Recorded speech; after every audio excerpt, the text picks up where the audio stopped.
علی آلک و اصحابک یا رحمۃ للعالمین۔ عزیزان محترم، اللہ رب العزت کی توفیق سے حضور سید عالم نور المجسم شفیع دو عالم آپ کی خصوصی محبت کے طفیل اللہ تعالیٰ نے ہم سب کو مل بیٹھنے کی توفیق عطا فرمائی۔ دعا ہے کہ اللہ ہم سب کی حاضری کو قبول فرمائے۔ میری اور آپ کی زندگی کی جو سانسیں باقی رہ گئی ہیں، اللہ تعالیٰ ان سانسوں کو اپنی بندگی میں حضور نبی رحمت صلی اللہ علیہ وسلم کی محبت میں اور اتباع میں بسر کرنے کی توفیق عطا فرمائے۔ اللہ رب العزت قرآن مقدس میں ارشاد فرماتا ہے، علیکم انفسکم۔ ایک ضابطہ اللہ تعالی ہمیں عطا فرما رہا ہے، جس کا سادہ سا مطلب یہ ہے، تم پر اپنی جانوں کو بچانا لازم ہے، اپنے آپ کو بچانا لازم ہے۔ لا یضرکم من ضل اذا اہتدیتم۔ جب تم خود ہدایت کے راستے پر چلو گے تو کوئی گمراہ تمہارا کچھ بھی نہیں بگاڑ سکے گا۔ گویا کہ اس آیہ پاک میں اللہ تعالیٰ نے ہمیں یہ بات واضح کر دی کہ دیکھو، تم کسی کو اپنی غلطی کا الزام نہیں دے سکتے۔ یعنی اگر تم گمراہی کے راستے پہ جا رہے ہو تو یہ نہیں کہہ سکتے کہ میں فلاں کی وجہ سے گمراہ ہوا، یا فلاں کی وجہ سے گمراہ ہوا، یا فلاں شخص نے مجھے راہ راست سے ہٹا دیا۔ فرمایا یہ تمہاری اپنی ذمہ داری ہے، اپنی سردردی ہے۔ اسی لیے فرمایا علیکم انفسکم، تم پر اپنی جانوں کا بچاؤ لازم ہے۔ اللہ تعالیٰ کی لاریب کتاب کے بتائے ہوئے اصول یہ ہمیں صراط مستقیم پر رکھتے ہیں۔ ہم سے عموماً ایک غلطی ہو جاتی ہے کہ جس کی وجہ سے ہم ہدایت کے راستے پر صحیح انداز کے ساتھ چل نہیں پاتے۔ مثلا عموماً آپ نے یہ بات سنی ہوگی اور ہم اپنی زبان سے کہتے ہیں کہ ہدایت تو اللہ نے دینی ہے۔ یہ بات عموماً کہہ کر ہم اپنے آپ کو بچانے کی کوشش کر رہے ہوتے ہیں۔ جدو مینوں اللہ ہدایت دیتی ادو میں ٹھیک ہو جاواں گا، یہ بات اللہ پہ ڈال دیتے ہیں۔ یا کسی بھی شخص کے بارے میں یہ جملہ بولتے ہیں۔ اب کیفیت کیا ہے؟ حقیقت کچھ اس سے بالکل مختلف ہے۔ میں ایک چھوٹی سی مثال سے یہ بات سمجھانے کی کوشش کرتا ہوں۔ روٹی کس نے دینی ہے؟ اللہ نے۔ رزق کس نے دینا ہے؟ اللہ نے۔ تو بڑے پیار سے میں کہوں گا، اگر یہی بات کہ روٹی تو اللہ نے دینی ہے، دے دے گا، رزق تو اللہ نے دینا ہے، دے دے گا، تو صبح صبح ہل چلانے کے لیے کیوں نکلتے ہیں؟ روٹی اللہ دے دے گا تو سارے بیٹھ جائیں گھر میں، سارے ہی بیٹھ جائیں۔ آپ اپنے گھر والوں سے کہیں بھی روٹی پکے گی نہیں، اور وہ آگے سے کہے اللہ دے دے گا۔ آٹا ہی نہ گوندے، روٹی اللہ دے دے گا۔ روٹی اللہ نے ہی دینی ہے، مگر کوشش کرنا، محنت کرنا اللہ تعالیٰ نے انسانوں کے ذمے رکھا ہوا ہے۔ آپ جس کی کوشش کریں گے اس کے مطابق اللہ تعالیٰ آپ کو عطا کرتا چلا جائے گا۔ اگر یہ مثال سمجھ میں آ گئی ہے، جیسے رازق اللہ ہے، میਂہ برسانے والا اللہ ہے، موت دینے والا اللہ ہے، حیات دینے والا اللہ ہے، ہدایت اللہ نے ہی دینی ہے، مگر جیسے روٹی کے لیے کوشش کی جاتی ہے، اسی طرح جب تک ہدایت لینے کے لیے بندہ کوشش نہیں کرے گا ہدایت نہیں ملنی۔ یہ بات ذہن میں رکھیں، جیسے روٹی کے لیے آپ کوشش ہی نہیں کریں گے تو روٹی نہیں ملے گی۔ آپ بیٹھے رہیں، روٹی سامنے پڑی ہے، ہاتھ ہی نہ ہلائیں اور آپ کہیں کہ اللہ کھلا دے گا، اللہ کر دے گا۔ ابھی کرنا اللہ نے ہے تو ہاتھ بھی تو اللہ نے دیے ہیں، جسم بھی تو اللہ نے دیا ہے، اور ساتھ یہ کہا کہ یہ جسم جو میں نے تمہیں دیا ہے اس کا تم نے استعمال کرنا ہے، تب جا کر میں تمہیں یہ چیزیں عطا کروں گا۔ بالکل اسی طرح ہدایت اللہ نے دینی ہے، مگر اس ہدایت کو لینے کے لیے کوشش کس نے کرنی ہے؟ وہ میں نے، آپ نے، سب نے اپنی اپنی جگہ پر کوشش کرنی ہے۔ اس ہدایت کو لینے کے لیے قرآن مقدس کو پڑھنا پڑتا ہے، ہدایت کو لینے کے لیے نیک لوگوں کی صحبت اختیار کرنی پڑتی ہے، ہدایت کو لینے کے لیے برے راستے کو چھوڑا جاتا ہے۔ یہ باقاعدہ ارادے کے ساتھ آپ نے کرنا ہے۔ لہذا ایک بات تو یہ ذہن میں بٹھا لیں، آئندہ سے یہ جملہ کہہ کر اپنی جان نہیں چھڑانی کہ جدو مینوں اللہ نے ہدایت دیتی ادو میں ٹھیک ہوں گا۔ تو پھر ایسے کیوں نہیں کہتے جدو اللہ روٹی دیتی ادو کھا لواں گا؟ بیٹھ جائیں آرام سے۔ جس طرح روٹی کا مسئلہ ہے ویسے ہی ہدایت کا مسئلہ ہے، یہ بات سمجھنے کی ضرورت ہے۔ اسی لیے اللہ تعالیٰ نے قرآن مقدس کے اندر بڑے واضح لفظوں میں ارشاد فرما دیا، وَلَكُمْ مَا كَسَبْتُمْ، تمہارے لیے وہ ہے جو تم کسب کرو گے، کماؤ گے۔ یعنی اگر ہدایت کی محنت کرو گے اللہ تمہیں ہدایت عطا فرما دے گا، اگر تم خود ارادے کے ساتھ گمراہی کی طرف جا رہے ہو تو گمراہی بھی تمہارے لیے نتیجے میں اللہ پیدا کر دے گا۔ کوشش تم نے کرنی ہے، دودھ کی کوشش کر لو اللہ دودھ پلا دے گا، شراب کی کوشش کرو گے اللہ تمہیں شراب پلا دے گا، اگر تم ہدایت کی کوشش کرو گے اللہ تمہارے لیے ہدایت کے راستے فراہم کرنا شروع کر دے گا۔ یہی بات اللہ تعالیٰ قرآن مقدس کے اندر ایک اور مقام پہ ارشاد فرماتا ہے، وَالَّذِينَ جَاهَدُوا فِينَا لَنَهْدِيَنَّهُمْ سُبُلَنَا، جو لوگ میری بارگاہ میں آنے کی باقاعدہ کوشش کرتے ہیں، مجاہدہ کرتے ہیں، محنت کرتے ہیں، سفر کرتے ہیں، نیک لوگوں کے پاس جا کے بیٹھتے ہیں، برے لوگوں سے بچتے ہیں، گویا کہ جس طرح ایک ذمہ دار روٹی کھانے کے لیے صبح صبح اٹھتا ہے، ہل چلاتا ہے، پانی لگاتا ہے، محنت مزدوری کرتا ہے، گوڈیاں کرتا ہے، پھر اس کے بعد فصل کو لینے کے لیے اپنی تمام تر خدمات کو پیش کرتا ہے، اتنی محنت شاقہ کرنے کے بعد پسینے بہاتا ہے، منڈی میں جاتا ہے، پھر اس کے بعد کچھ راشن گھر میں لے کے وہاں پر وہ لے کر آتا ہے، گھر والے وہاں پر کیا کرتے ہیں اس کے لیے وہاں پر پھر پسائی کا کام ہوتا ہے، پھر وہاں پر آٹا گوندا جاتا ہے، چولہے میں لکڑیاں جلائی جاتی ہیں، پھر توا رکھا جاتا ہے۔ یہ ساری کی ساری محنت کس کے لیے کی جا رہی ہے؟ روٹی کھانے کے لیے۔ اگر روٹی کھانے کے لیے ہم اتنی محنت کر سکتے ہیں تو ہدایت لینے کے لیے کیوں نہیں کر سکتے؟ ہدایت ایسے نہیں جیسے روٹی ایسے منہ میں نہیں آ جاتی، ہدایت بھی ایسے نہیں آتی، اس کے لیے بھی باقاعدہ انسان کو محنت اور کوشش کرنا پڑتی۔ اگر یہ اتنی سستی ہوتی ہدایت تو صحابہ کرام اتنی محنت کیوں کرتے؟ اگر ہدایت اتنی ہی سستی ہوتی تو اللہ تعالیٰ 1,24,000 نبیوں کو اس دنیا میں کم و بیش کیوں بھیجتا؟ اللہ نے اپنے نیک بندے کیوں بھیجے؟ تاکہ لوگوں کو بتایا جائے کہ ہدایت ایسے لی جاتی ہے، ہدایت کا طریقہ کار یہ ہے۔ صحابہ کرام نے مشقتیں برداشت کی، تکلیفیں برداشت کی، سفر کیے، کبھی کہیں جا رہے ہیں کبھی کہیں جا رہے ہیں، تو ان کی کیفیت وہاں پر کیا؟ ہدایت لینے کے لیے باقاعدہ کوشش کی، مشقت کو برداشت کیا، تو اللہ تعالیٰ نے ان کے لیے ہدایت کا راستہ کھول دیا۔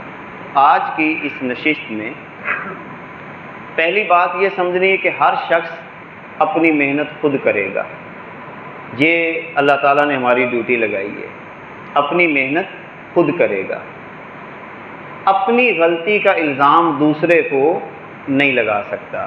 یہ قرآن نے اصول دے دیا۔ صحیح ہونا ہے تو اس نے خود ہونا ہے، غلط راستے پہ چلے گا تو غلط راستے پہ بھی خود چلے گا، نہ اپنے باپ کو الزام دے سکتا ہے، نہ ماں کو الزام دے سکتا ہے، نہ دوستوں کو الزام دے سکتا ہے، نہ رشتہ داروں کو الزام دے سکتا ہے، اس لیے کہ اللہ تعالیٰ نے واضح لفظوں میں فرما دیا کہ بھئی میں نے تم سے سوال کرنا ہے، تمہارا سوال میں نے کسی اور سے نہیں کرنا، کل کلاں تم باپ کا نام لے کر، کسی شخص کا نام لے کر میرے آگے سے جان نہیں چھڑا سکتے۔ ہدایت پر چلنا ہے تو تم نے خود چلنا ہے، اور گمراہی کے راستے پر چلنا ہے تو تم نے خود چلنا ہے۔ ایک تو یہ اصول آج کے اس جمعہ مبارک کی وہاں پر روحانی محفل سے آپ اپنے گھروں کو لے کر جائیں اور گھر والوں کو بتائیں کہ آئندہ سے یہ جملہ نہیں بولنا کہ جدو اللہ ہدایت دیتی تو میں ٹھیک ہو جاؤں گا، تو پھر گھر والے میں بھی جا کے کہہ دو جدو اللہ نے روٹی دیتی ادو میں کھا لاں گا، تسی نہ پکاؤ، ٹھیک ہے نا؟ یہ بھی ہم کہنا شروع کر دیں کہ جدو روٹی اللہ نے کھوائی ادو میں کھا لاں گا، بھی تمہیں کوئی ٹینشن لینے کی ضرورت نہیں ہے۔ گھر بیٹھ جاتے ہیں، فصلیں ویران ہو جائیں گی، ہر شے ویران ہو جائے گی، روٹی ایسے تو نہیں ملے گی۔ ہدایت کے لیے بھی کوشش کرنا پڑتی ہے۔ یہ شیطان نے ہمارے ذہنوں میں بات ڈال دی تاکہ بندے یہ جملہ کہہ کر کیا ہو جائیں، آزاد ہو جائیں، بس ٹھیک ہے اللہ ہدایت دے گا تو دے گا۔ اللہ نے یہ ضابطہ کسی بھی مقام پر بیان، بلکہ قرآن میں اللہ نے اس کی نفی کی ہے۔ اللہ نے قرآن میں اگر اللہ چاہتا تو ساروں کو ہدایت دے دیتا۔ اس کا مطلب ہے اللہ نے ہدایت بندوں کے ذمہ رکھی ہے۔ اللہ نے ہدایت کس کے ذمہ رکھی ہے؟ بندوں کے ذمہ رکھی ہے۔ ہر بندے کی اپنی کوشش ہے کہ وہ کتنا ہدایت کے راستے پر چلتا ہے۔ دو باتیں ہوگی۔ تیسری بات آج کے جمعہ مبارک میں ہم نے ایک اور بڑی اہم بات سمجھنی ہے، وہ کیا ہے؟ آپ نے دیکھا ہوگا کہ ہمارے معاشرے میں ہمیشہ ایک بات کی جاتی ہے، فلاں کے حقوق، فلاں کے حقوق، فلاں کے حقوق، فلاں کے حقوق، والدین کے حقوق، مزدور کے حقوق، حق کی بات کی جاتی ہے۔ اب اس کا نقصان کیا ہوا؟ نقصان اس کا یہ ہوا کہ لوگ اپنا فرض نبھانا چھوڑ گئے۔ جب میرے ذہن میں یہ بات بیٹھ گئی کہ میرا حق یہ ہے مجھے ملنا چاہیے، میرا حق یہ ہے مجھے ملنا چاہیے، میرا حق یہ ہے مجھے ملنا چاہیے، تو آہستہ آہستہ میں نے اپنے حق پہ تو توجہ دے لی، لیکن اپنا فرض نبھانا چھوڑ دیا، اور یہ غلطی بڑے پیمانے پر ہوئی ہے۔ جس کا نقصان کیا ہوا، میں عموماً اس کی مثال صرف سمجھانے کے لیے دیا کرتا ہوں۔ آپ نے دیکھا ہوگا جب کوئی کسی کی والدہ فوت ہو جائے تو عموماً ہم ماں کے حقوق پہ گفتگو کرتے ہیں۔ ماں کی یہ شان ہے، ماں کے آگے بولنا نہیں ہے، فلاں فلاں، یہ ساری باتیں ہم کرتے ہیں، کرنا بھی چاہیے۔ لیکن کسی کا بیٹا فوت ہو جائے تو کبھی کسی نے اولاد کے حقوق پہ بات کی ہے کہ اگر ماں کا یہ حق تھا تو اس کے بچے کا بھی کوئی حق تھا نا، اس کے اوپر اس کی اولاد کا بھی تو کوئی حق تھا نا۔ اب نقصان یہ ہوا کہ بچہ جب اپنا کوئی حق وصول کرنے لگے اس کو گستاخ کہہ دیا جاتا ہے، یہ ماں باپ کا گستاخ ہو گیا، یہ ماں باپ کے آگے بولتا ہے۔ اب شریعت یہ کہتی ہے کہ سارے بندے اپنا فرض نبھائیں، حق اللہ تعالیٰ سب کو خود عطا فرما دے گا۔ جب بندے کو اپنے فرائض کی فکر ہو جائے، ایک والد یا والدہ کو، اب والد یا والدہ پر کتنے فرائض ہیں پتہ ہی نہیں ہے، کیونکہ اس پر ہم بات ہی نہیں کرتے۔ مثال کے طور پر والدین پر ایک فرض جو اللہ تعالیٰ نے قرآن مقدس کے اندر سورہ تحریم کی آیت نمبر 6 کے اندر ہمیں عطا فرمایا، یا ایھا الذین آمنوا قوا انفسکم واہلیکم نارا، اے ایمان والو تم پر لازم ہے کہ تم اپنے آپ کو بھی بچاؤ اور اپنے اہل خانہ کو بھی بچاؤ، گھر والوں کو بھی بچاؤ۔ کس سے تم نے بچانا ہے؟ جہنم کے ایندھن سے۔ یہ فرض ہے،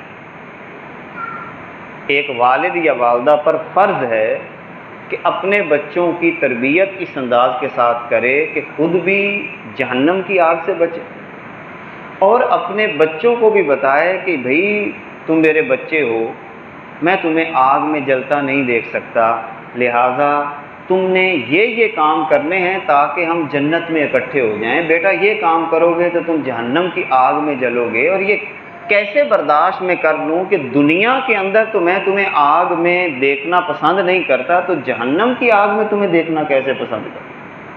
ایک یہ فرض ہے جو اللہ تعالیٰ نے قرآن مقدس کے اندر ہمیں عطا فرمایا کہ والدین کے فرائض میں شامل ہے۔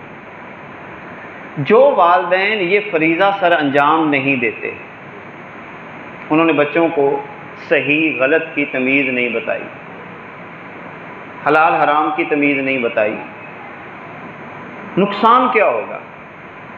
خود قرآن مقدس کے اندر رب ذوالجلال نے دوسرے مقام پر ارشاد فرمایا کہ کل قیامت کے دن یہ بچے جن کو ان کا حق نہیں ملا، تربیت کا حق ہی تھا نا ان کا کہ ان کی تربیت کی جاتی، اب ان کو حق نہیں ملا۔ جب حق نہیں ملا تو قیامت کے دن جن لوگوں کو حق نہیں ملے گا وہ اللہ کی بارگاہ میں مقدمہ کریں گے۔ اب والدین نے جب اپنا فرض نہیں نبھایا اور بچوں کو ان کا حق نہیں ملا، تو قرآن واضح لفظوں میں کہتا ہے کہ یہی بچے اپنے والدین کے خلاف قیامت والے دن مقدمہ قائم کر دیں، باقاعدہ مقدمہ کریں گے کہ یا اللہ یہ ہمارے والدین جنہوں نے ہمیں ہمارا حق ہی نہیں دیا، تربیت انہوں نے کرنی تھی تربیت نہیں کی، تو اللہ تعالیٰ وہاں پر گرفت کرے گا۔ اسی طرح صحیح بخاری اور صحیح مسلم کی روایت، نبی کریم صلی اللہ علیہ وسلم فرماتے ہیں کلکم راعٍ، تم میں سے ہر شخص نگہبان ہے، وَكُلُّكُمْ مَسْئُولٌ عَنْ رَعِيَّتِهِ، حضور فرماتے ہیں تم میں سے ہر بندے سے اس کی رعیت کے بارے میں سوال ہوگا۔ ہر بندہ ایک رعیت رکھتا ہے، ہر بندے کی ایک رعیت ہے۔ اب آگے حضور نے خود وضاحت کی اس کی، یہ نہیں ہے کہ ایک بڑی سلطنت ہوتی ہے تو رعیت ہوتی ہے، ایک حاکم ہوتا ہے، ایک جس کو ہم رعایا کہتے ہیں، ہر بندے کی رعایا ہے۔ حضور علیہ السلام نے پھر آگے وضاحت کی وَالرَّجُلُ رَاعٍ فِي أَهْلِهِ، ایک آدمی وہ اس کی رعایا کیا ہے؟ فرمایا اس کی رعایا اس کا گھر ہے، اس کی رعایا اس کا گھر ہے۔ عورت کی رعایا کیا ہے؟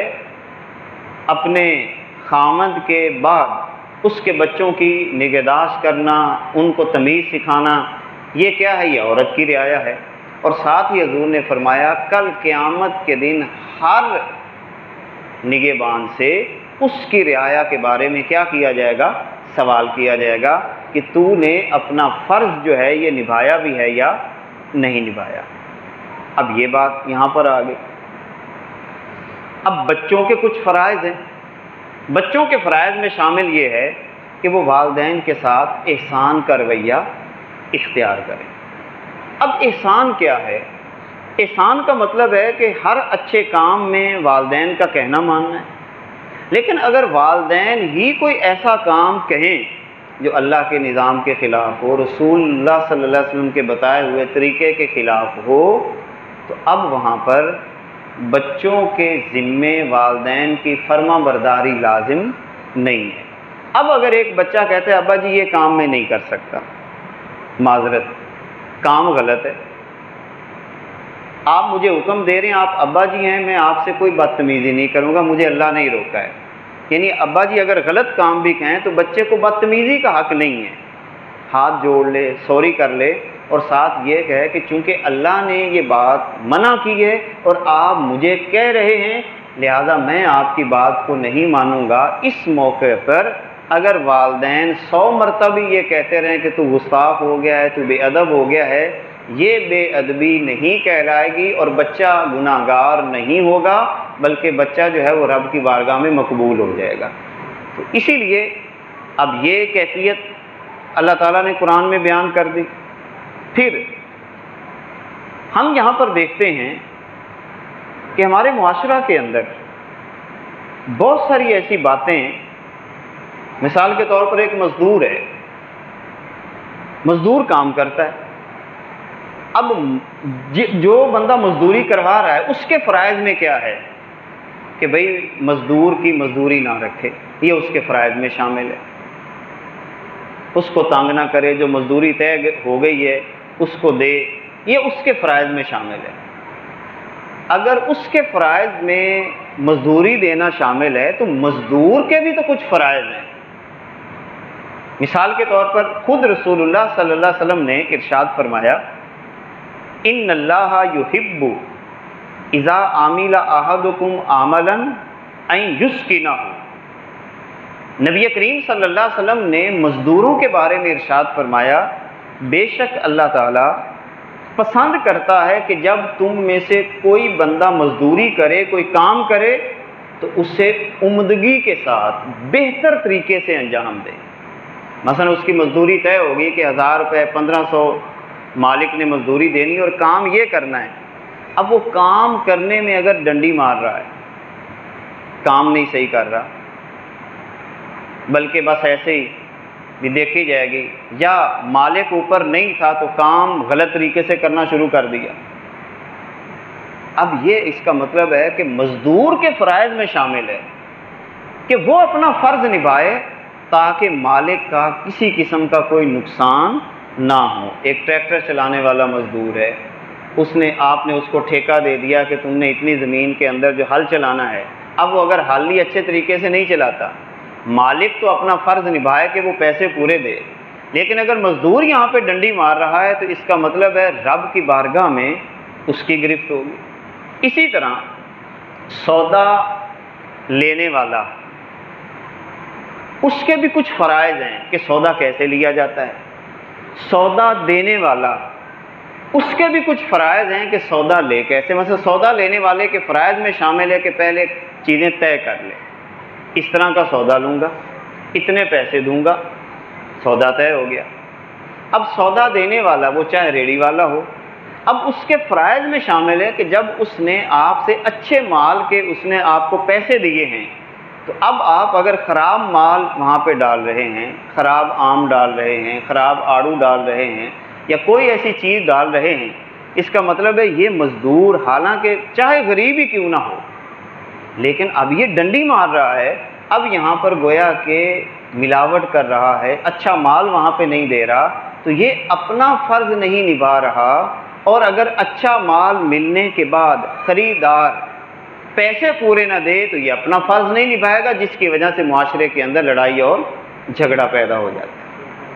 ہر بندہ اپنا فرض نبھائے۔ اسی طرح آپ دیکھیں ایک تاجر ہے، سورہ الانعام کے اندر اللہ تعالیٰ نے تاجر کے فرائض بیان کیے، وَأَوْفُوا الْكَيْلَ وَالْمِيزَانَ بِالْقِسْطِ، فرمایا کہ ناپ اور تول کا ترازو بالکل سیدھا رکھو، اس میں ڈنڈی نہ مارو، ناپ اور تول کے ترازو میں ڈنڈی نہیں مارنی۔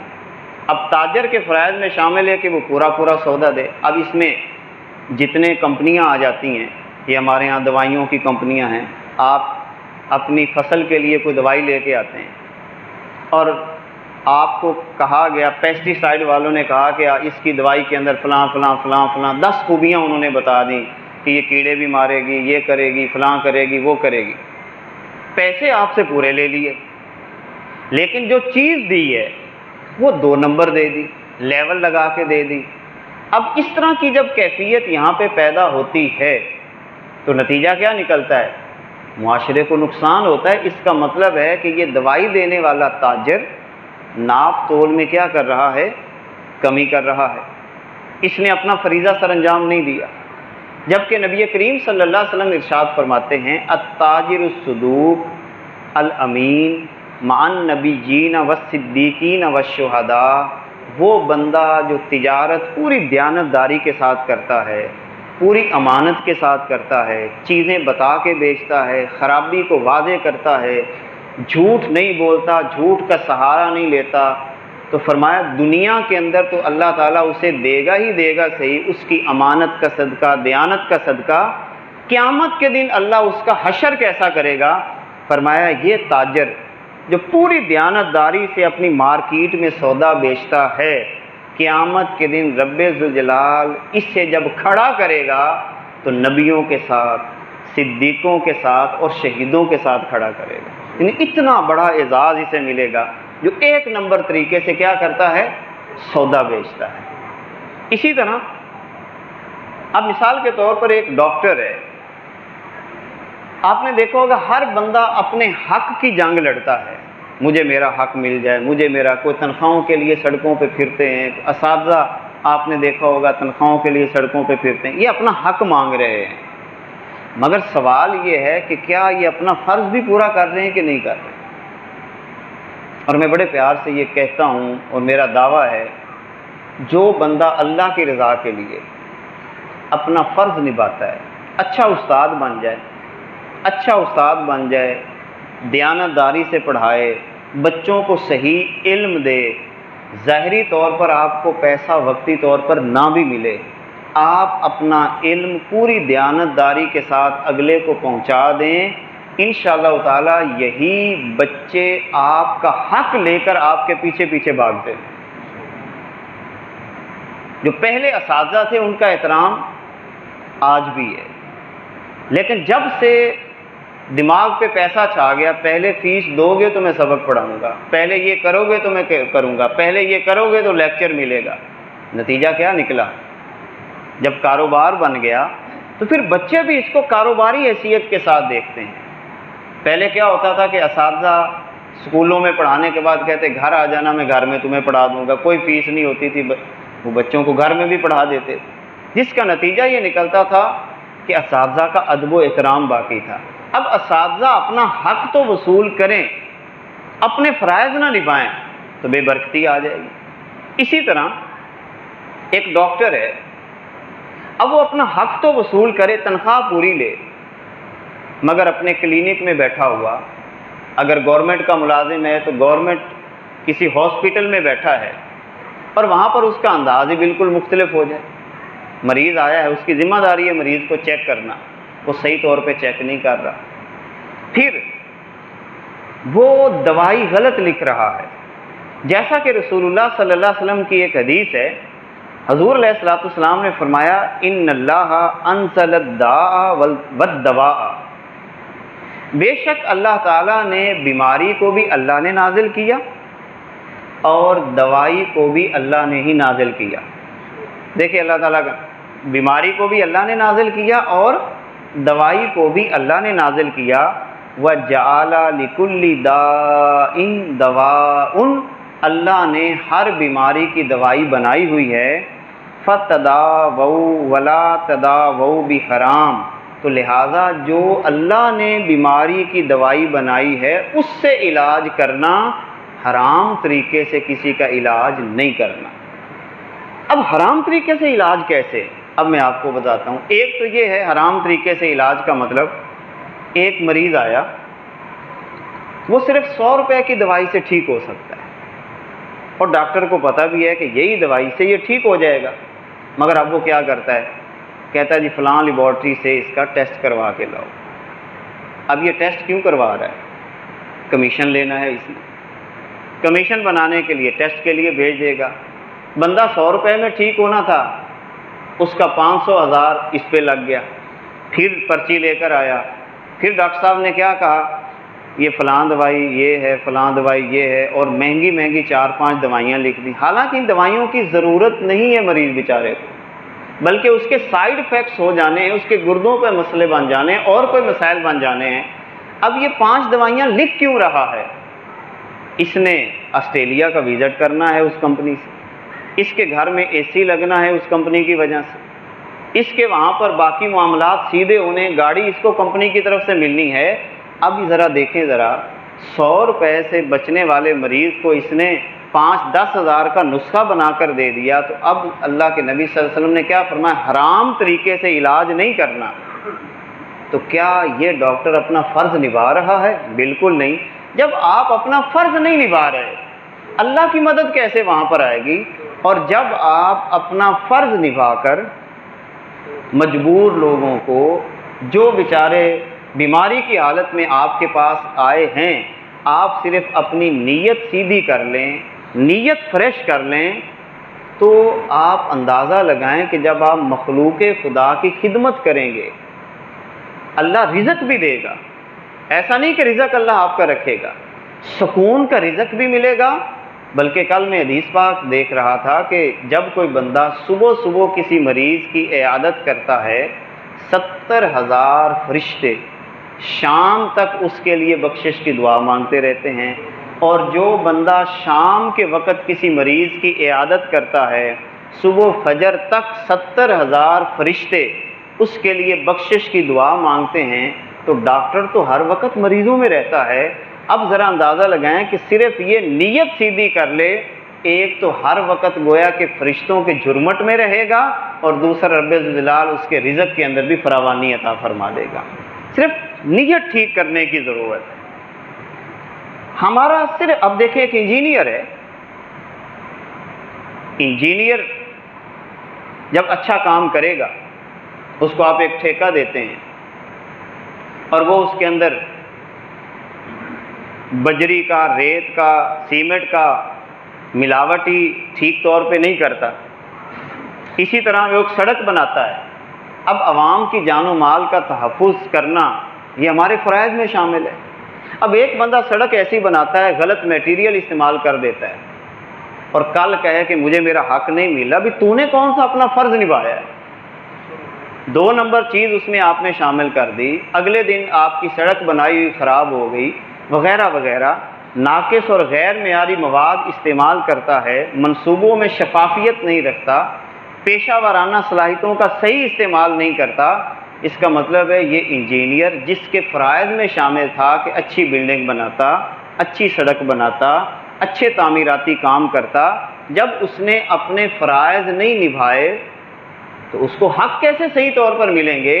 اور قرآن اور سنت کا اصول یہ ہے کہ جو دوسروں کے حق پورے کرتا ہے، اپنے فرض نبھاتا ہے، وہ بندے کریں یا نہ کریں، اللہ اس کے سارے حق پورے کرتا چلا جاتا ہے۔ اتنی پیاری حدیث ہے، آخری حدیث آج کے درس کی، کائنات کے آقا فرماتے ہیں واللہ فی عون العبد ما کان العبد فی عون اخیہ۔ اس سے بڑی بات اور کوئی نہیں ہو سکتی۔ کبھی مخلوق سے تو اپنا حق مانگنا ہی نہیں، یہ ایک ضابطہ آئندہ سے ذہن میں بٹھا لیں، اپنا فرض پورا کرنا ہے۔ اور یہ جملہ آپ بدلیں، آپ کہ حق نہیں مانگنا بلکہ کیا کرنا ہے؟ فرض پورا کرنا ہے۔ ہدایت کے لیے کیا کرنی ہے؟ کوشش کرنی ہے۔ جیسے روٹی کے لیے کوشش کی جاتی تو ہدایت کے لیے بھی کیا کرنی ہے؟ کوشش کرنی ہے۔ تو اسی طرح اس حدیث پاک کی روشنی میں جو کائنات کے آقا فرماتے ہیں، جو بندہ اللہ کے بندوں کی مدد میں لگ جاتا ہے، یعنی فرض نبھاتا ہے، اللہ اس بندے کی مدد میں لگ جاتا ہے۔ اور جس کی مدد میں اللہ لگ جائے، ذرا غور کریں، اس جملے کی گہرائی پہ چلے جائیں نا، جس بندے کی مدد میں اللہ لگ جائے، یعنی جب آپ کہتے ہیں بھی میری ذمہ داری فلانے بندے نے لے لی ہے، اچھا انہیں لے لی ہے، لو جی تیرے تے کم سارے ہو گئے، کہتے ہیں نا ہم، علاقے کا کوئی بڑا ہو، جی ساری ذمہ داری انہیں چک لی ہے، دوسرا بندہ کہا پھر تو سو جا۔ تو میں بھی اسی طرح بڑے پیار سے کہتا ہوں، بندوں کے ساتھ محبت کرنے میں لگ جائیں اور پھر سو جائیں، اللہ آپ کی ساری ذمہ داریاں اٹھا لے گا، وہ آپ کا حق نہیں رہنے دے گا۔ اللہ کے فضل و کرم سے آپ محنت کریں گے، دیانت کے ساتھ آگے بڑھیں گے، وہ وہاں سے آپ کے پورے کرے گا کہ آپ کی جھولی تنگ ہو جائے گی، اور اللہ کا کرم اس سے بھی وسیع، اس سے بھی وسیع، اس سے بھی وسیع ہوتا چلا جائے گا۔ اللہ تعالی ہم سب کی حاضری کو قبول فرمائے۔ وآخر دعوانا ان الحمد للہ رب العالمین۔